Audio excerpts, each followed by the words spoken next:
आज हम आपके साथ एक और हैरान कर देने वाले मामले पर नज़र डालने जा रहे हैं। और आज हम बात करने वाले हैं राजस्थान के एक छोटे से गांव पूर्ण की रहने वाली कविता नाम की महिला के केस के बारे में। इस घटना की शुरुआत होती है साल 2024 की 29 जून से। लेकिन इससे पहले आपको कविता की पूरी ज़िंदगी समझनी होगी। कविता का जन्म 1998 में एक गरीब परिवार में हुआ था। यह अपने माता पिता की इकलौती संतान थी। ना भाई ना बहन। गांव में सिर्फ 8वीं तक स्कूल था। आगे पढ़ाई के लिए कविता को 10 किलोमीटर दूर शहर जाना पड़ता था। वहाँ उसने एक दोस्त प्रियंका के साथ कमरा किराए पर लिया।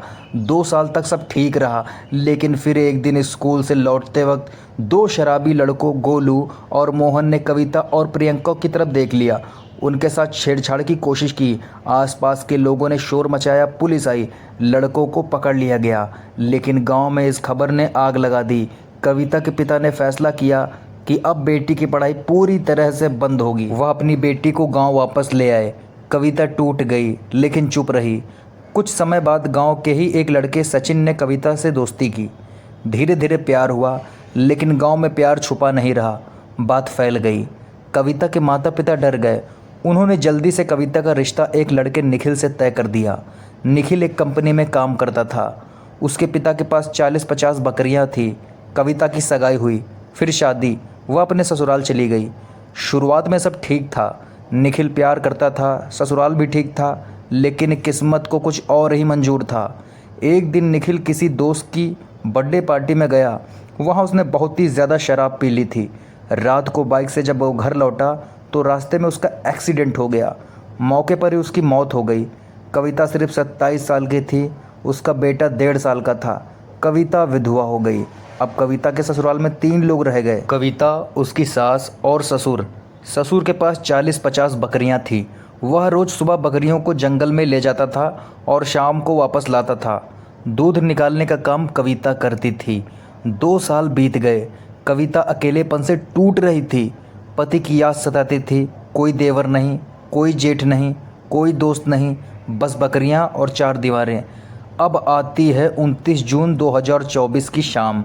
वही दिन जब सब कुछ बदल गया। शाम करीब 6 बजे कविता में हमेशा की तरह बकरियों का दूध निकालने गई। लेकिन इस बार उसने कुछ ऐसा देख लिया जिसने उसके दिमाग की बत्ती गुल कर दी। एक बकरा और एक बकरी आपस में गलत रिश्ता बना रहे थे।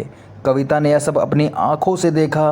5 मिनट तक वह खड़ी रही। उसके दिमाग में यह सब बातें घूम रही थी, लेकिन उस वक्त उसने कुछ नहीं किया, क्योंकि उसके सास ससुर जग रहे थे।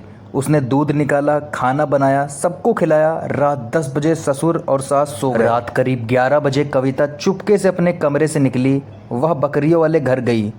उसने एक बकरे को पकड़ा, उसे काबू में किया, और फिर जो हुआ इंसानी समझ से बाहर है। कविता ने उस बकरे के साथ शारीरिक संबंध बनाने की कोशिश की, लेकिन इंसान और जानवर में फ़र्क होता है। पहली ही बार में कविता बेहोश हो गई, वहीं गिर पड़ी। सुबह 7 बजे जब सास उठी तो कविता को कमरे में नहीं देखा। उन्होंने ससुर को जगाया। दोनों ने पूरा घर छान मारा। आखिरकार बकरियों वाले घर में जाकर देखा तो कविता बेहोश पड़ी थी। उसके कपड़े बिखरे हुए थे, आसपास खून के छींटे थी। सास और ससुर के पैरों तले ज़मीन खिसक गई। उन्होंने पड़ोसियों को बुलाया। कविता को अस्पताल ले जाया गया। डॉक्टर ने जांच की तो सब कुछ साफ हो गया। कविता के साथ जो हुआ था वह अप्राकृतिक था, असामान्य था। डॉक्टर भी हैरान रह गए। पुलिस को सूचना दी गई। पुलिस ने जब कविता से पूछताछ की तो उसने सब कुछ कबूल कर लिया। हाँ, उसने बकरे के साथ गलत काम किया। हाँ, वह अपनी मर्जी से गई थी। पुलिस के अनुसार कविता मानसिक रूप से टूट चुकी थी। 2 साल के अकेलेपन और पति के जान के गम में उसने पागल कर दिया। उसने बकरी और बकरे को देखकर सोचा, अगर जानवर यह सब कर सकते हैं तो मैं क्यों नहीं कर सकती। लेकिन उसे यह नहीं पता था कि इंसान और जानवर का शरीर एक जैसा नहीं होता। कविता पर पशु क्रूरता अधिनियम और अप्राकृतिक यौन कृत्य के तहत मामला दर्ज किया गया।